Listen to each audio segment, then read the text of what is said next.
This is the Knock&Talk Show, an Alio first responder veteran podcast, sharing some comic relief from the street.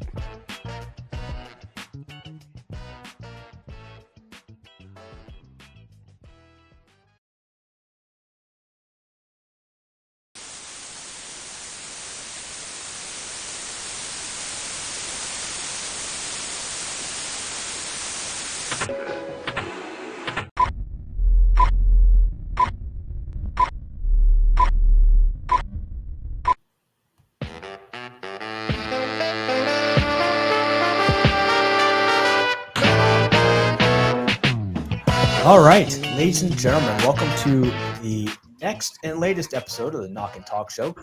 My guest today is a retired Air Force Command Chief Master Sergeant, and I'm excited to have him here.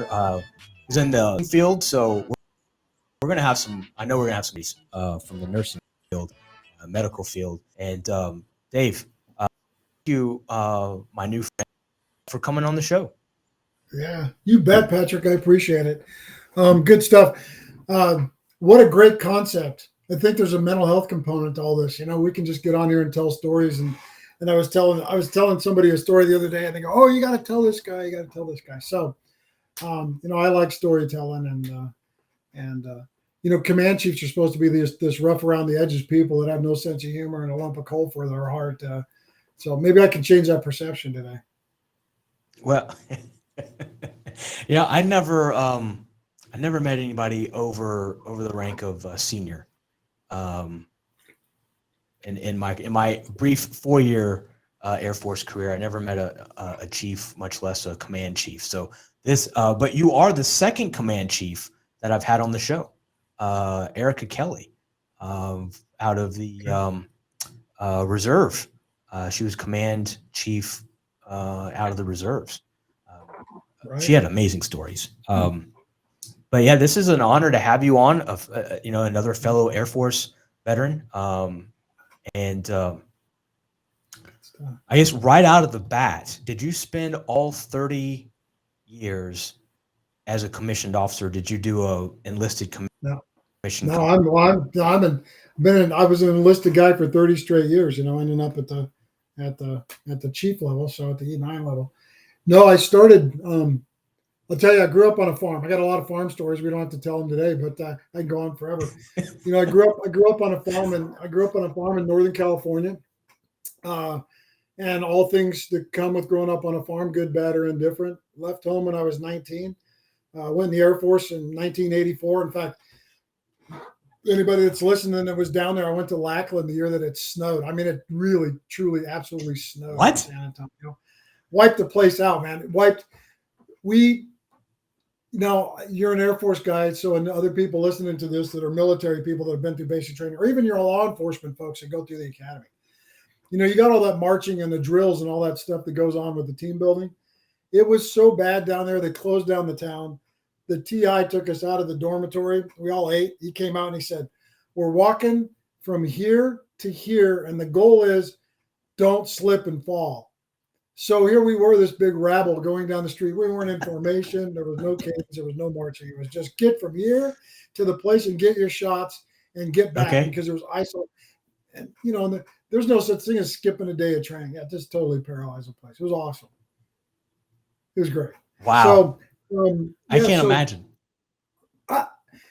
Every time I bring it up, there's a Facebook site for 1980s basic training folks for Air Force people, and it's fun to go on there because when you tell people that you were there, everybody's got their own rendition of that. Because I went to tech school at Shepherd, so I go to Wichita Falls. Oh, so did I. And we get off the bus. It's 7 degrees. It's just petrifying cold. It was just a mess. So so no, it's a straight leg medic. Went to Spain, and so I was 19, single, 20 minutes from downtown Madrid, working on Torrejon Air Base. It's an awful assignment. I'm just kidding. You know, it was a 2-year European vacation. Oh, it's terrible. I mean, you get off work and you'd have to go to Madrid for the day. It was just, you know, it was a 2-year European vacation. We had all the transportation there. Oh, it was great.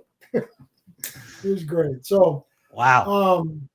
yeah, you kind of get hooked. There's of the 15 assignments I had in 30 years, that was probably the best one, probably for that reason. Had a lot of good times and got around. Went to Indiana after that. Went to independent duty school to ride the MX missile rail trains, and I ended up in Turkey during Desert Storm, working on a mountaintop. Wow. And there's a story that goes along with Turkey that I was telling today that everybody should have to tell. So okay. So I'll just stop right there and I'll roll with it. So not such a medical story, but just kind of the camaraderie, the military camaraderie of being out and about and the things that you don't know. So I don't know where you were in your 4 years, but for your audience, we all travel and we all have unique stories about something.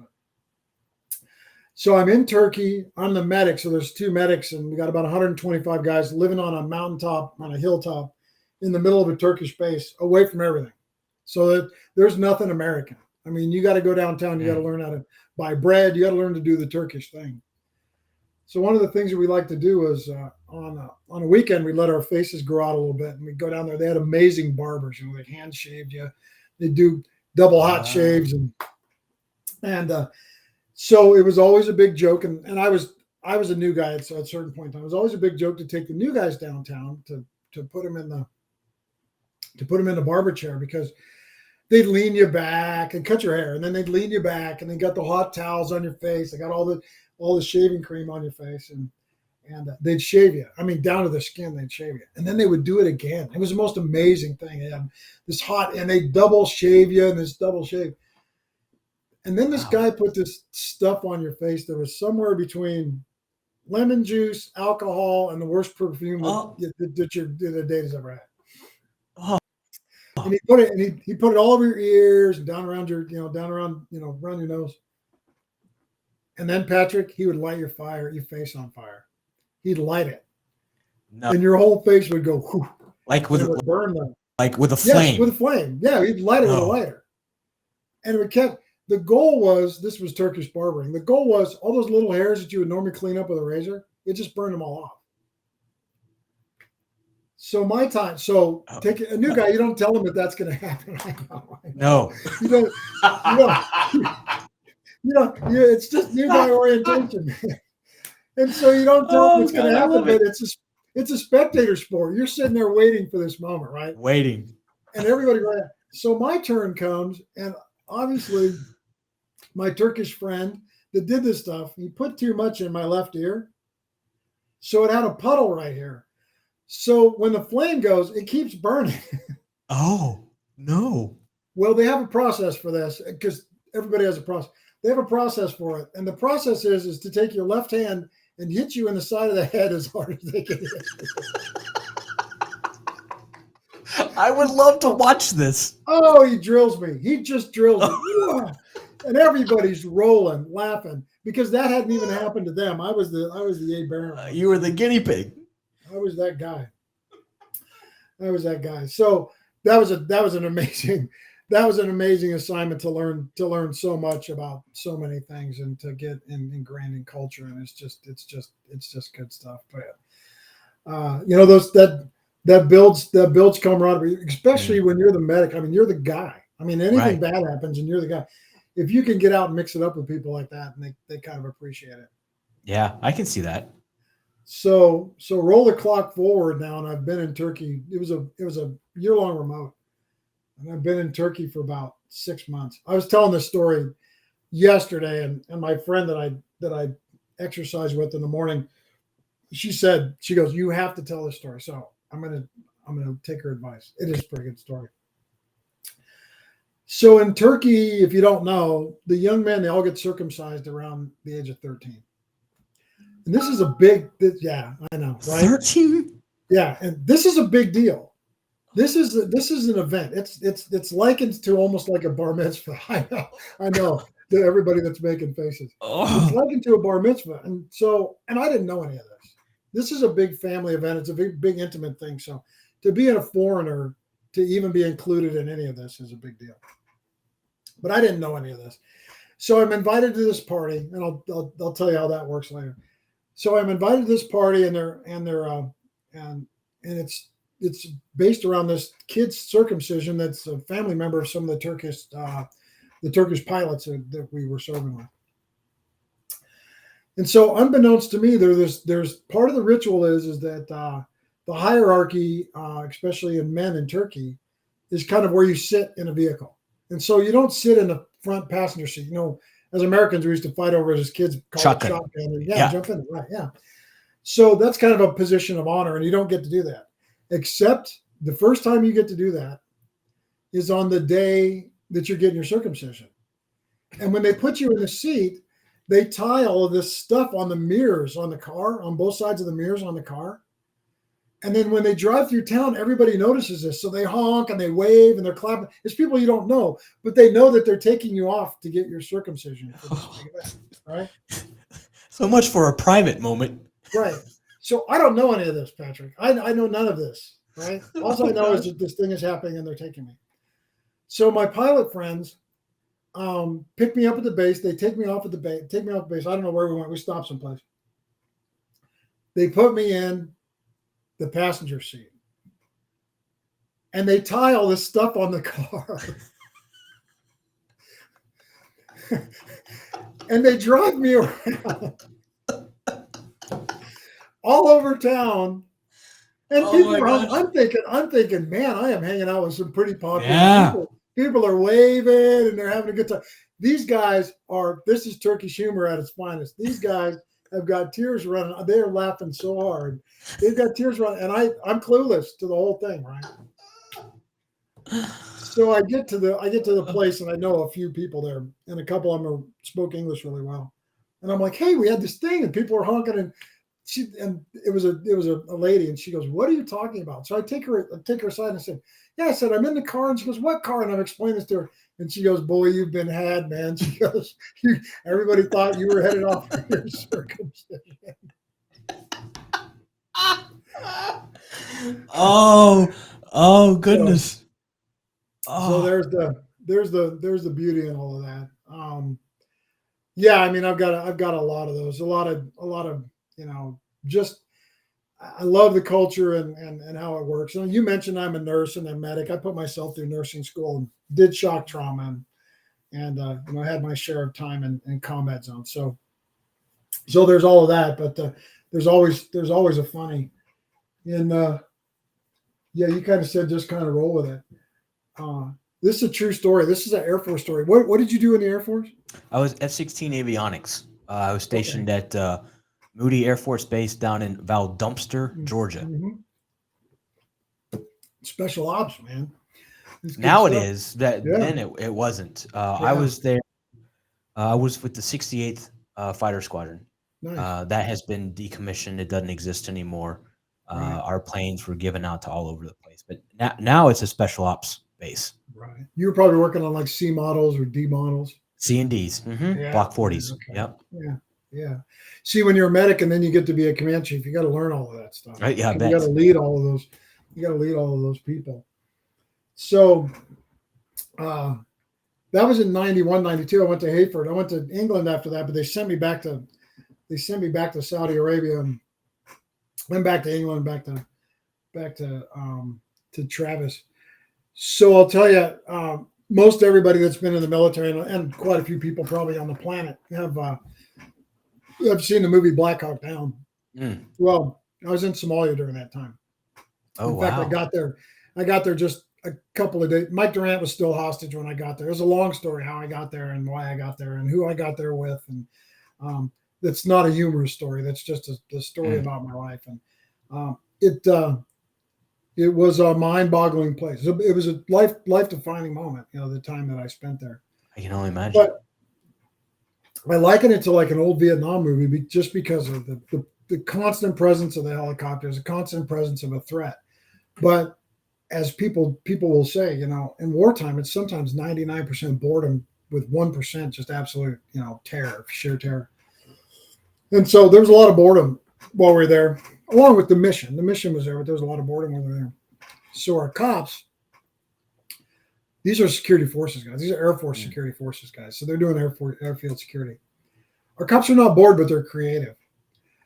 Well, out on the beaches, out on the beaches, there was a sign that said, it was a big sign, and it said, sharks 5, humans 0. Because we had people jump in the water, and there was an old meat plant there out just south of Mogadishu. There's an old meat plant. So this old meat plant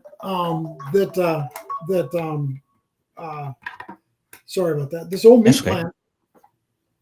meat plant had pumped so much food and stuff, raw waste into the water that was just shark heaven. So there was a lot of sharks, big hammerheads. I mean, the real deal sharks in the Indian Ocean. Well, people had gone swimming in there. They got eaten. This was a NATO mission. So, a Malaysian got to eaten or somebody. Yeah, I mean, it was just, and so somebody had put this, there was an edict out that said no swimming and don't get in the ocean because the sharks are going to eat you. And then somebody put this big sign on the beach that said sharks 5, humans 0. So our cops kept looking at that sign and they thought, well, we need to even up the match. We need to even up the score. Oh boy. Well, if you've been to Mogadishu and you understand how the beach works, it's gorgeous there, by the way. I mean, you could put resort hotels up and all along there. There's a huge reef. So where the airport is in Mogadishu, when you go out, it's kind of like a bay, and there's a huge reef. It's got what would be to the north. It's got a hill that's just kind of a sloping hill that ends, and then the reef goes down to the ocean. So there's a reefed off area, which from the beach out to the reef, and I'm guessing it's been a long time, but I'd say it was 300 yards, 400 yards to that reef from the beach where you could park. So my part in this as the medic is they came to me and they said, can you get us some meat? Because I inspected all the food. And I said, what kind of meat? And they said, a goat, anything. Just get us some meat. I'm like, well, I don't know what you guys are up to. These guys were pretty creative. They had us all working. They had civil engineers working on this, the whole thing. And so I said, well, yeah, let me look around. So I went and talked to the Romanians because the Romanian, that's a whole different thing. Oh, meat and blood. They wanted blood. Blood. So I went and talked to the Romanian medics because they had expired blood and they were always talking to me about their blood. So I went and got some blood, and I found somebody was selling some old goat meat, and I talked to one of the guys, got some old goat meat. So resourceful, right? NCOs being resourceful. That's These guys, they come up to me, and they've got this piece of rebar. It's probably about 2 inches around. This piece of rebar that civil engineering had turned into the largest fishing hook I'd ever seen in my entire life. With a barb and everything. It's a gigantic fishing hook. And I said, what are you guys going to do? And they said, we're going to catch a shark. So hence blood, meat, fishing. Right. Okay. And I'm like, well, how are you going to get it on the other side of the reef? Because the sharks were, the reef kind of precluded that. I said, how are you going to get it on the other side of the reef? And they said, well, we're going to take 1,000-mile-an-hour rope, the parachute cord. Yeah. And we're going to double it up, and we're going to tie it to the front of the Humvee on the beach. We're going to tie the hook off, and we're going to walk at that 400 yards up over the top of the thing. We're going to take your blood. We're going to chum the water. We're going to put the piece of meat on the hook. We're going to throw the hook in the water. They're all going to run back to the Humvee. And when the line pulls taut, when the shark's on there, we'll just back the Humvee up and drag the shark up. Wow. Patrick, this took some work. Oh, yes. And some planning. This was high-speed NCO ingenuity at the top of its game. Yes, I don't know if we ever evened out the score, but the guys were pretty happy about that. So you don't know if they caught anything? Unbelievable. You know what? I think if they did, they made up the story because I kind of disassociated at that point. Sure. I said, yes, plausible deniability. There's an ending to this story, and probably 6 or 7 of them are career limiting. So maybe I should just go back to my aid station and just. Oh, that's awesome.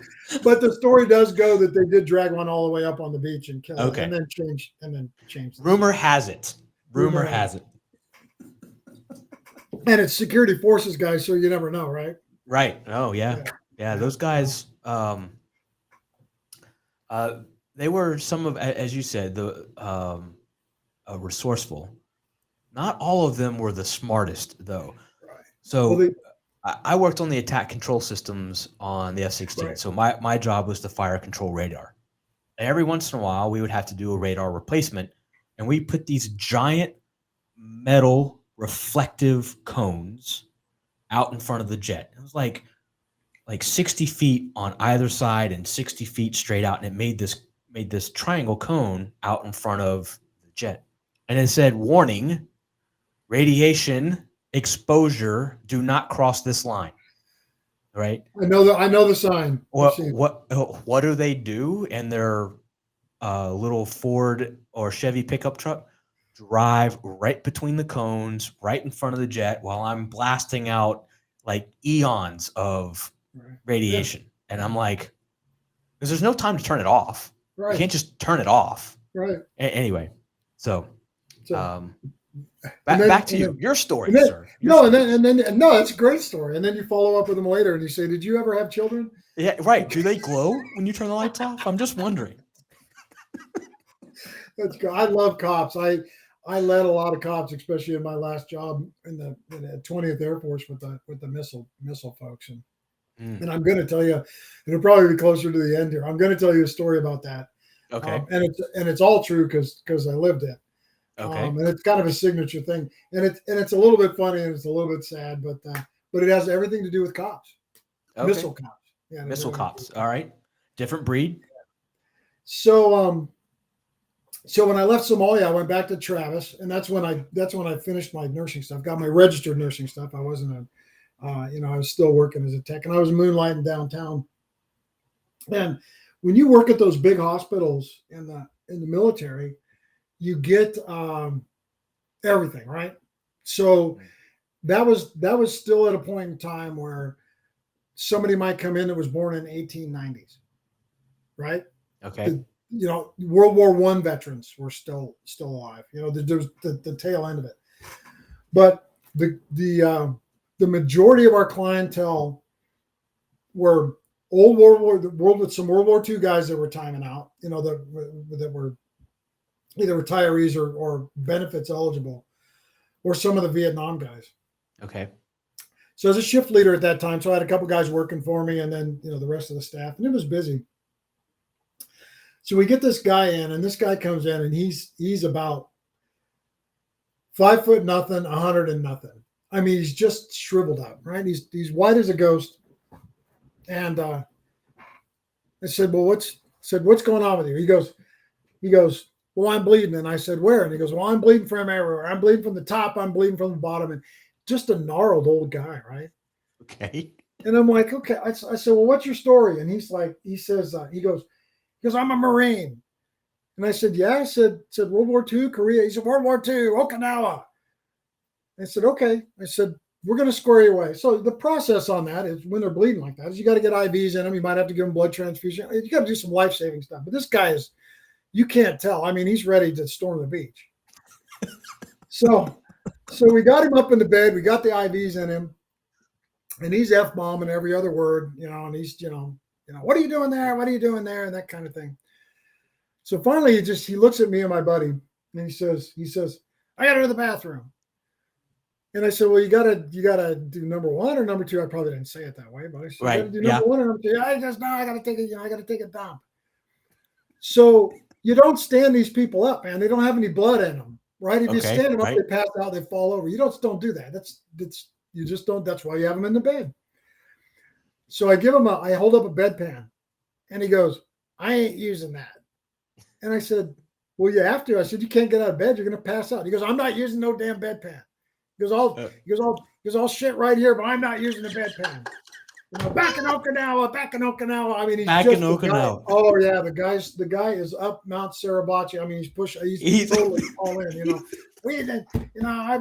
I'm a Marine. I'll never do that. It's degrading. Oh, so, my gosh. And I'm with them. I've spent my time with Marines, and I get it. So I tell my buddy, "Go get a bedside commode." So all this is a toilet on wheels. And It looks like the recliner you're sitting in, except it's got a hole in it, and it's got a bucket, right? Okay. So this is the next best thing, right? So, but it's a lot of work. I mean, he's got tubes and wires and stuff all over him, and so you got to get moving. So we get it up to the bedside, and we get him out. The guy's legs are as big around as this pen. They're that big. Oh, wow. Okay. And we get his little spindly body up there, and he's still talking out of the side of his mouth. It's like he's shouting orders at basic training. He's like a drill instructor. And we get him up. We get him on the stool, and we get him all situated. We got his roll of toilet paper there, and we take a step back. And he looks at us and he goes, "Well, you ain't gonna watch me." And we're like, "Dude, we can't. If we walk out of here, you're just gonna fall over on the floor, right?" No, they're back in Okinawa, fight the war. And he's gosh. he's going nuts. And so I think, okay, well, the emergency room, the way it was set up, had curtains, right? You could pull a curtain, and then people had privacy. He had a kind of his own little cubicle to himself. So I said, okay, we're going to pull the curtain. We're going to stand out here. So the best we could do is pull the curtain, leave him there, and then just kind of stand outside in case he had problems, safety. Right. Okay. So when you pull the curtain, what you see underneath the curtain is these little spindly legs, and then the curtain, right? So you can see about half of his legs, and then the curtain. And then there's just a silhouette of this guy. And he's sitting there, and he's sitting there, and he's doing his thing, and he's doing his thing. He's sitting there, And then all of a sudden, you see the curtain move. He grabs a curtain and wipes his ass with it.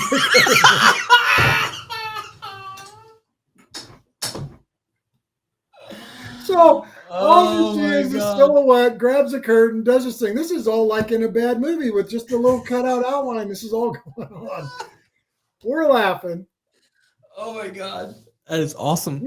We come around the corner. We're like, "What are you doing?" Back in Okinawa, and we have more toilet paper in Okinawa than you got in this place, and I can't find anything. Oh and my God. He actually made it. I mean, that was not his last day on Earth. Oh, wow. Okay. We got him back in bed and got his blood transfusions going and that type of stuff. That happened a lot. That happened a lot with patients. Oh yeah, they're wonderful, wonderful people. I had a guy come in one time, had a hat on, said USS Arizona, and I looked at him. I can't remember what was going on with him. I looked at him and I said, "Really?" I looked at his hat. I said, "Really?" And he goes, "Yeah." And I said, "You got to have a story." And he said, "Yeah." He goes, "I got married on December 6th of 1941." And he goes, "Back then you had to ask the old man to get married." And he said, "So I went to the old man, got permission to get married, and got permission for my buddy to go to be my best man." So he gave us half of the day on the 6th, the night, which was his honeymoon. And then he had to be back on the ship on the afternoon of the 7th of December. And so they had rented, if you've ever been to Hawaii, there's a place called Camp Bellows. Camp Bellows is up on the hill. And if you have the right place, you can see right down into the harbor, right into Pearl Harbor. Well, that's where they were staying. And he said, so we had our wedding, and he says, I got up in the morning to get ready to go back to the ship. And he says, I watched the whole thing happen in front of me. It was amazing.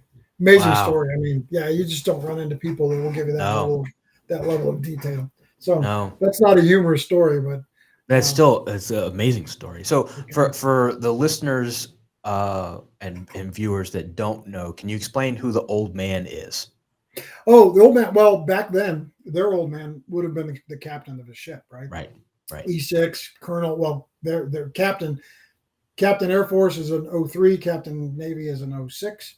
Yeah, and you have to go, and you got to stand tall. You got to go in and salute and request permission, and it all is done in an official format, and paperwork had to be signed off, and it was a big deal. So can you imagine where we are today? And back then, you could fall in love in court and do all of that stuff and have your mind made up that you were absolutely going to get married, and you still had to go ask permission. So a little different military today, right? Right. Yeah. Can you imagine the poor millennials now but back then? Wow. Yeah, it's we'll talk about the book maybe towards the end that definitely that I published in June, but the book's Life's Lessons from the Farm to the Combat Zone and Beyond. So there's some of this stuff in there. Okay. There's not a lot of humor in the book. In fact, it's a pretty transparent book on my travels and those kind of things. But there's some funny stuff in there, and it kind of addresses some things for millennials. It gives them some tips on how to drive through life and okay.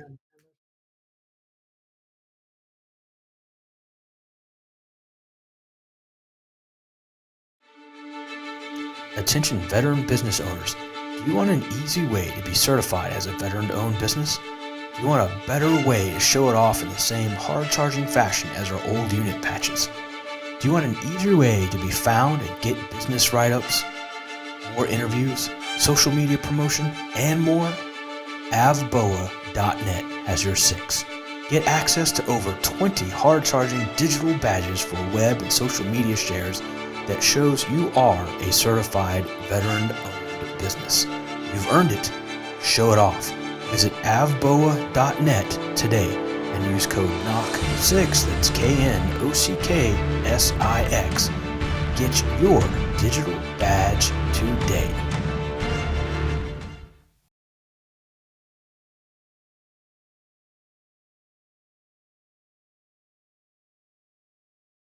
Stuff and So I heard this. I don't know if you knew this or not. I heard this the other day. I was scrolling through the short videos on the Instagram, right.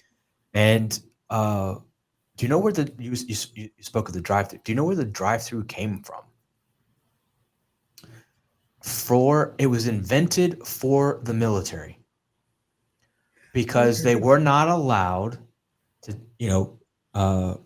they didn't have enough time to go and sit down and eat, take their hat off, go inside. Took too much time. So a local McDonald's owner put a window on the outside of the building so that the service members could just drive through, so they didn't have to take their cover off. They didn't have to waste time to go in and stand the line. They could just get it and go. And that's how the drive-through was invented. It was invented for the military. That's awesome. I'm going to steal that. I didn't know. I have not fact-checked this. It's just what I saw, but it sounds legit. It's totally plausible. Hey, the whole city of Las Vegas is there only because the train ride from El Paso to Los Angeles was too long without a break. So somebody said we should probably build something right here so that the military guys can have a break on their way to the coast to ship out, and it turned into Las Vegas.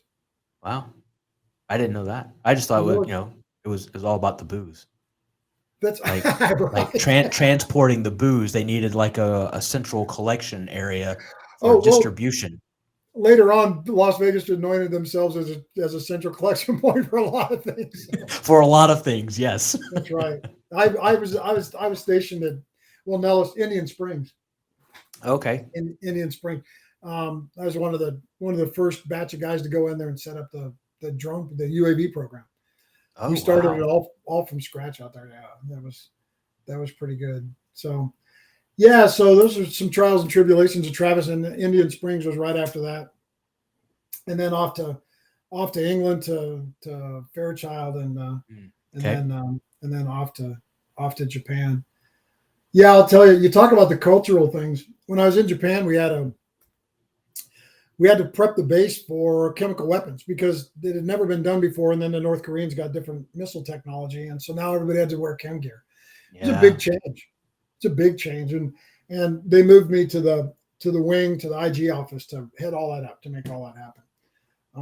Great job, but we had to change things on base, and so those cultural, going back to Turkey and getting my face lit on fire, those cultural nuances, and a communication thing that's mildly humorous.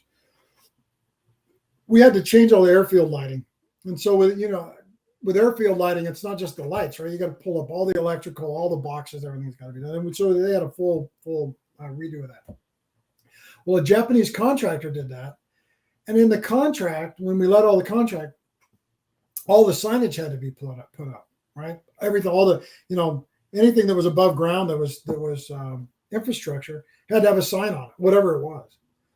So they labeled all of the boxes flashing lights, that's how the Japanese named it, flashing lights. Yeah.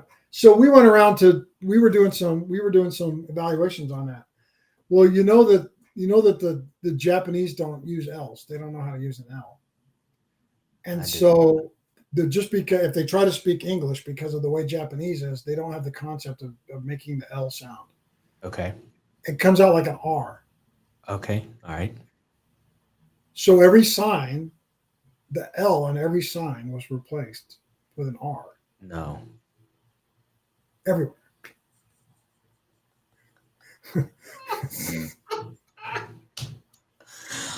Oh, that's beautiful.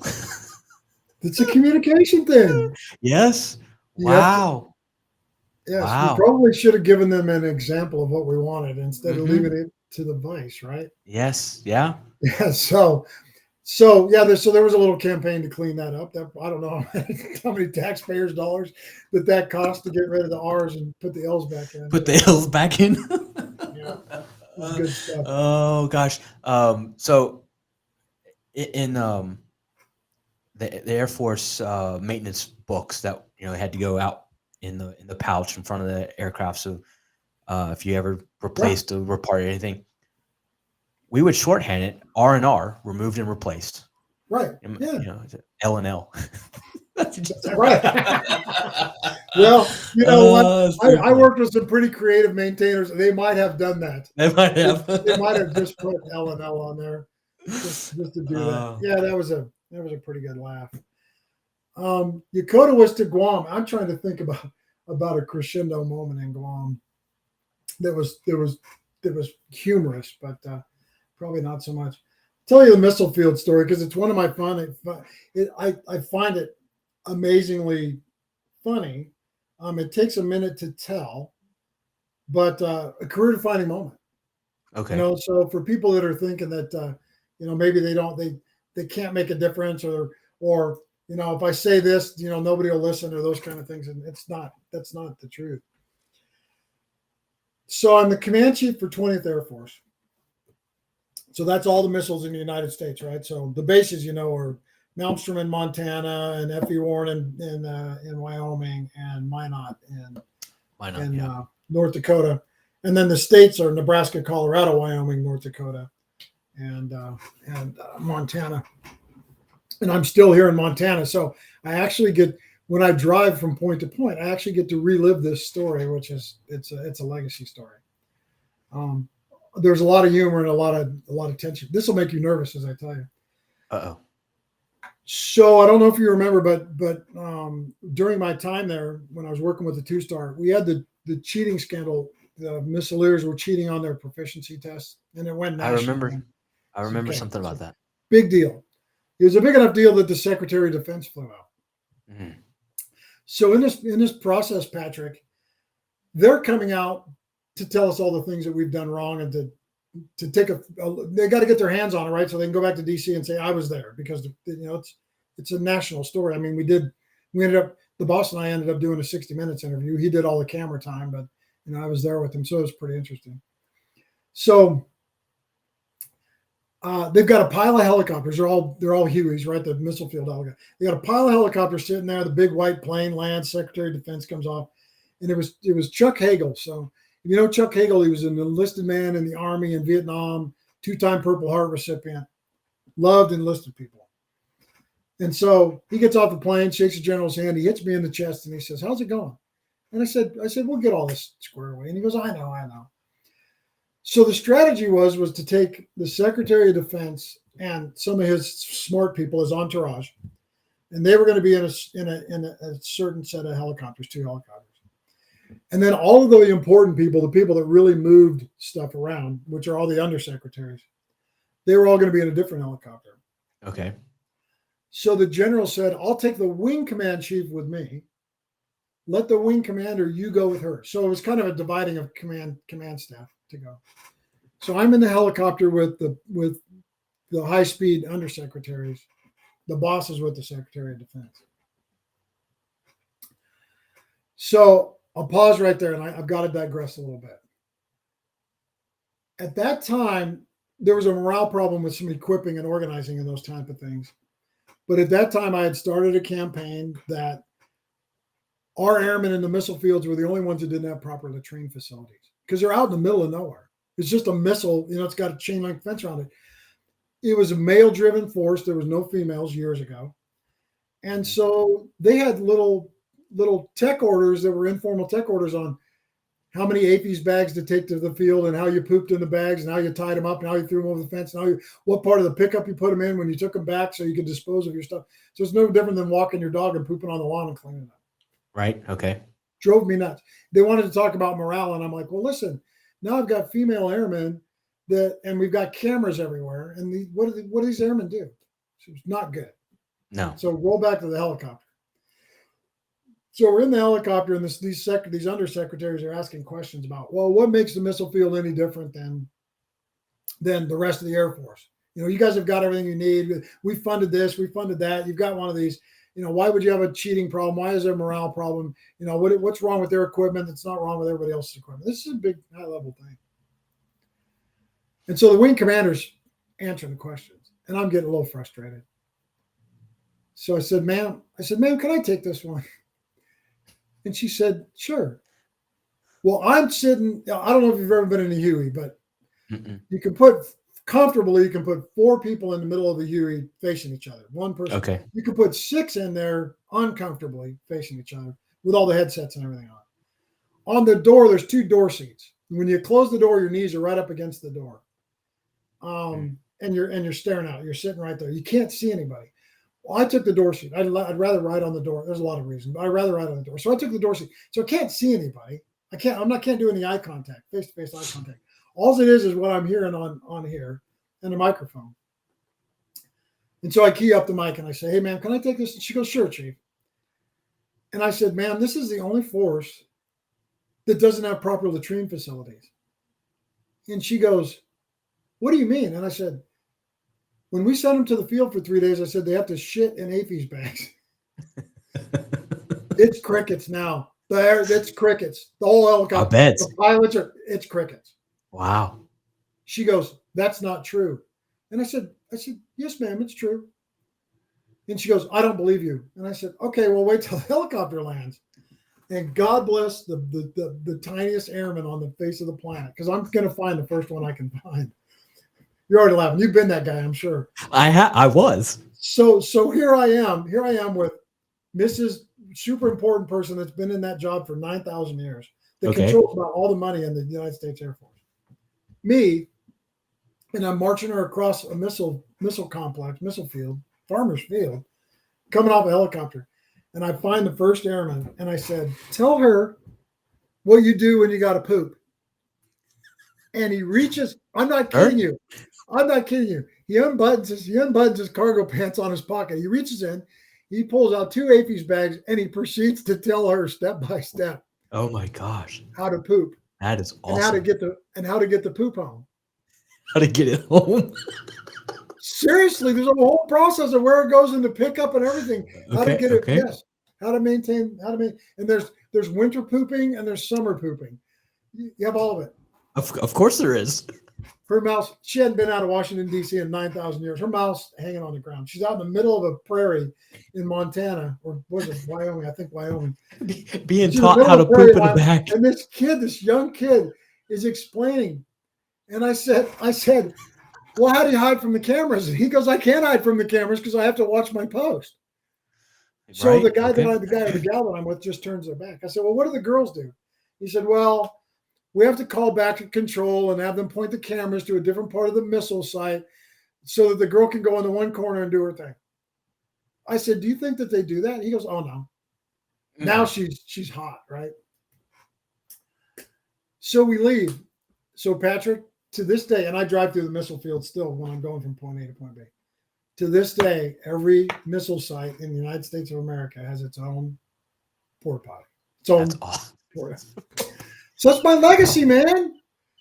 Yes. 3 hard years as a 23rd Air Force Command Chief, and I'm the shitter chief. Yep. So I'm sorry. I have to do this.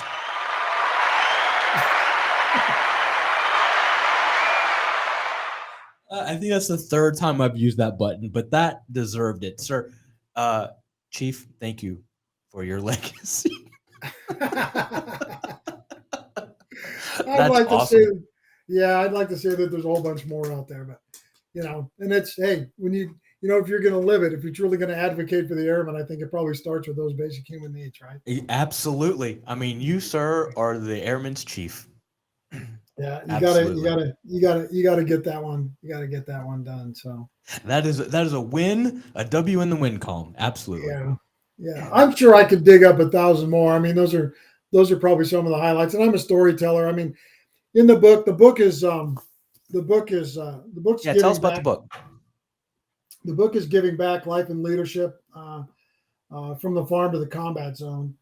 And what this is this is real stories. This is real farm kid stories that directly correlate to the combat zone. And I've got a feel good story that's kind of the signature of the book. I speak professionally. I do motivational speaking. I do some leadership training and mentoring with executives. And I have a company that does that, and it's a lot of fun to get that stuff out. But the book is real. The book is my life. There's some things in this. If you like the humorous points, you can read the story about being at Shepherd Air Force Base when everybody. This is not a story to be proud of, but the example that I use in there is that you got to kind of learn to laugh at yourself. We were down there for trauma nursing course, so we're working on goats and all that kind of stuff, and it's all combat trauma nursing.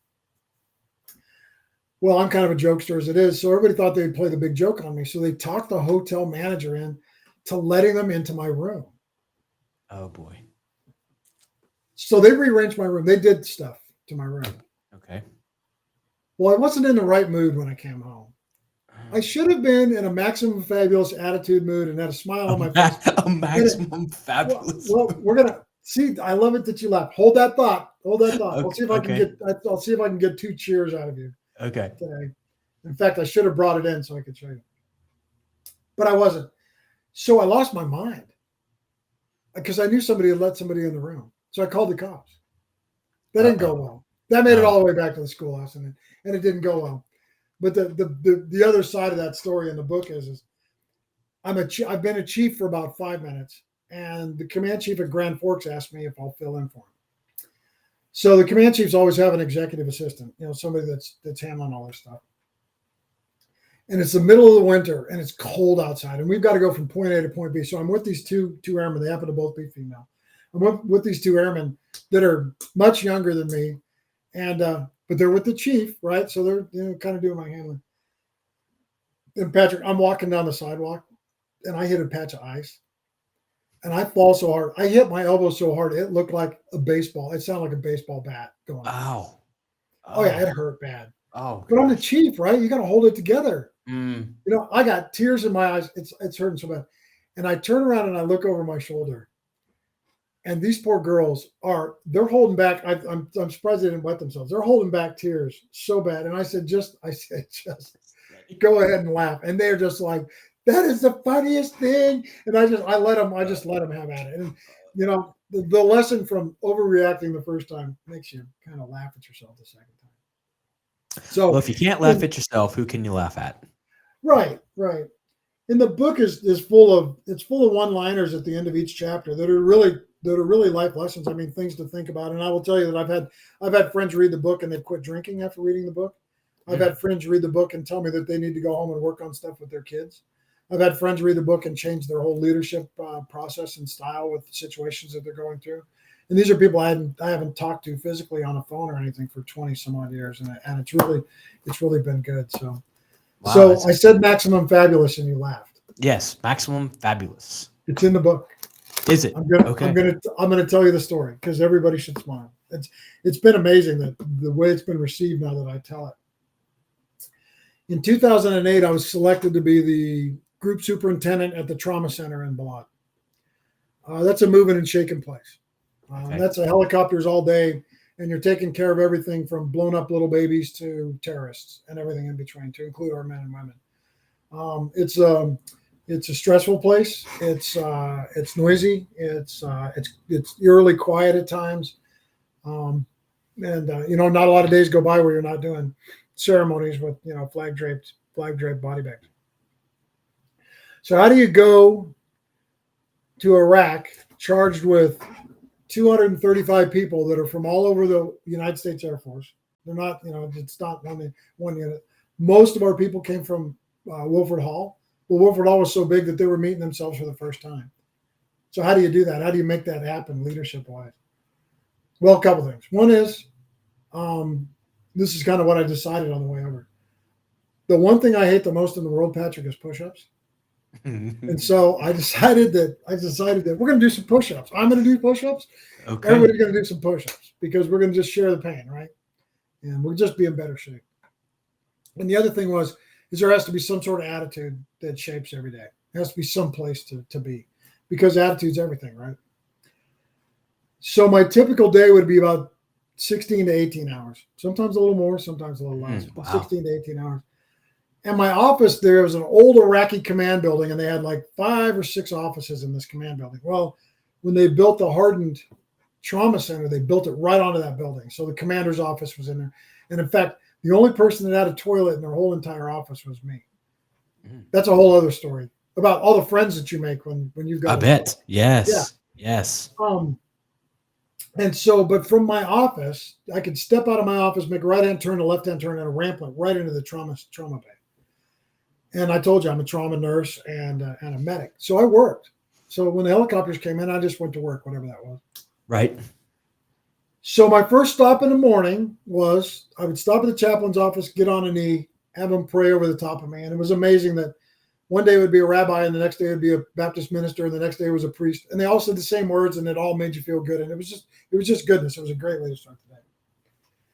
The next stop was with the admin folks. And the admin folks, I call them admin folks, but the admin folks were the ones that were moving the planes from Germany, getting all that type of stuff done.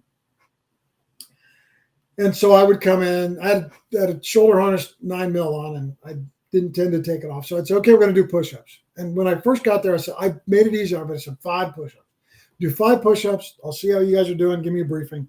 And I'd go to the next place, the ER, X-ray, lab, out to the pad where the helicopters were. It's just time. It's what you got to do. You got to be face-to-face with people, making sure they're doing okay. I'd steal people's phones when they were talking to their parents back home and talk to their mom and dads. And sometimes that ended up in a teary-eyed conversation, but it was a lot of fun. But inevitably, Patrick, the question was always, Chief, how are you doing? And I would say, I'm maximum fabulous. Maximum fabulous. And people, that's how they would react. They still do to this day. And I said, it's the highest level of attitude. I said, it is the top rung of attitude. You can't go any higher. You can be good, which is down here. So you can be kind of great. You can be excellent. You can even be fab. But you got it. Max fab is the place to be. And you got to be there.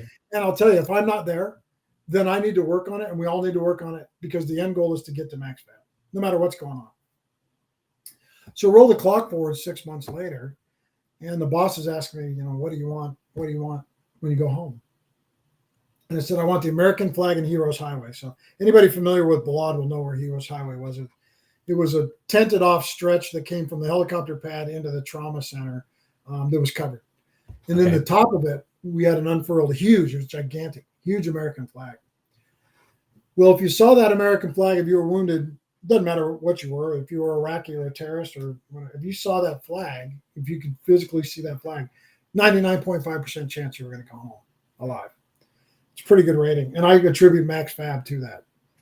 So he said, you can't have one of those flags. They're all going to the museums around the world, around the country, DC and other places. They were all spoken for. I said, well, I want the flag, the Red Cross, Red Crescent, Geneva Convention flag that flew across the top of the hospital. You have to fly them, right? So it's a medical facility and they don't bomb. Even though we got bombed like 3 times. One of our docs got wounded. And so it didn't, So I said, I want that flag. And he goes, those are not easy either. He goes, those are only for special people. And I said, whatever. Give me 3 oranges and a ukulele. I really don't care. But you asked, right? So Patrick, when I left, they gave me that flag. Oh wow! And they embroidered on that flag my name, the theater hospital, the dates that I was there, and on the bottom of that flag it says maximum fabulous. That's great. It hangs in my garage. It hangs in my garage.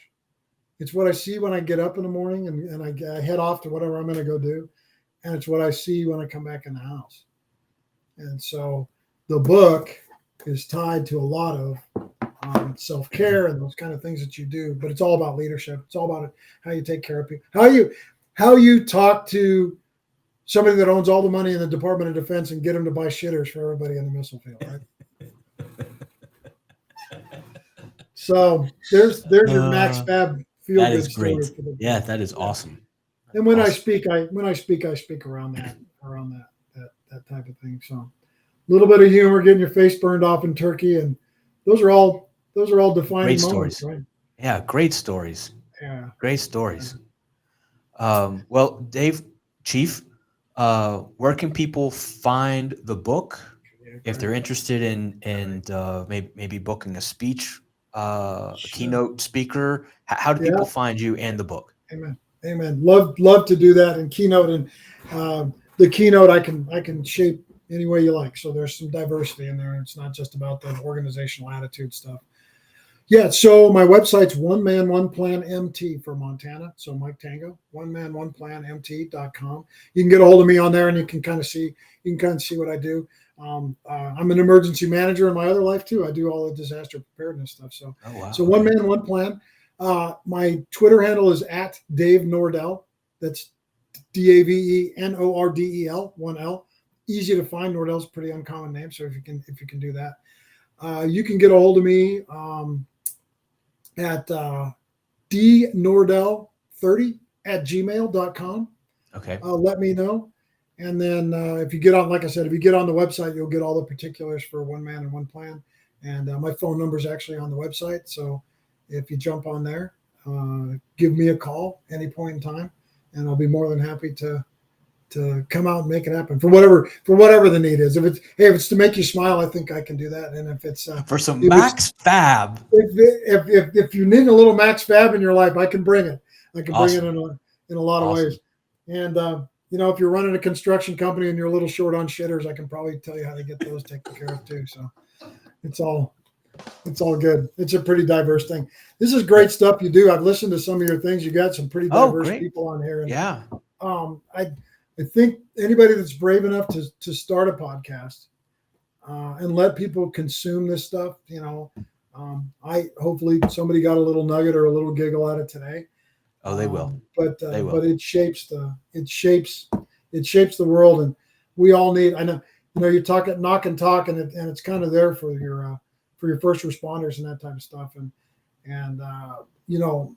when you're in the military and you're doing first response and you're doing emergency medicine and those type of things, there comes a time where you got to step back and laugh. Yeah. And you're making an avenue for that, and I think it's pretty unique. So, all right, thank you. So good on you. And the next funny guy that I run across that I think's worthy, I'll send him your way, or her, your way. He or she, or they. Well, it'd be. I had I think it was episode 7.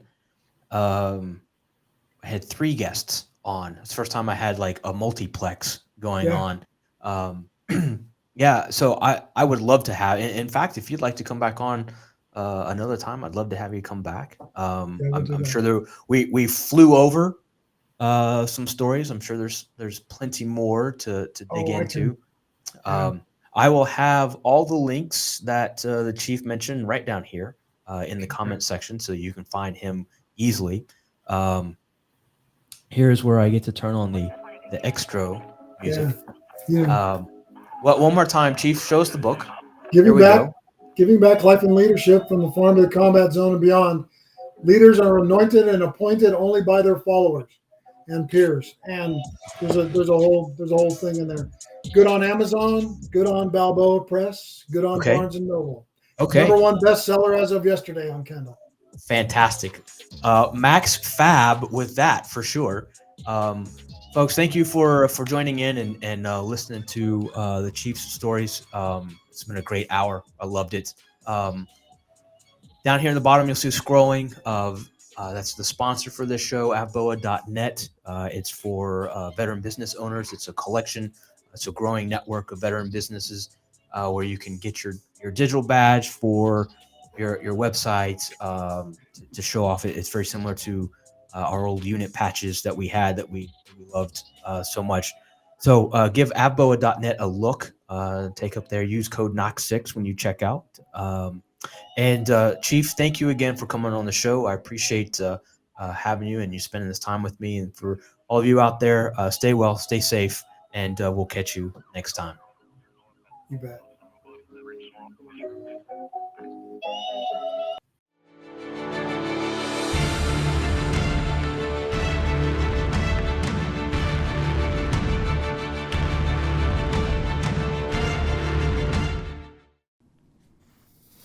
The Knock&Talk Show is a certified veteran-hosted podcast. Show your support, tune in, share, and subscribe.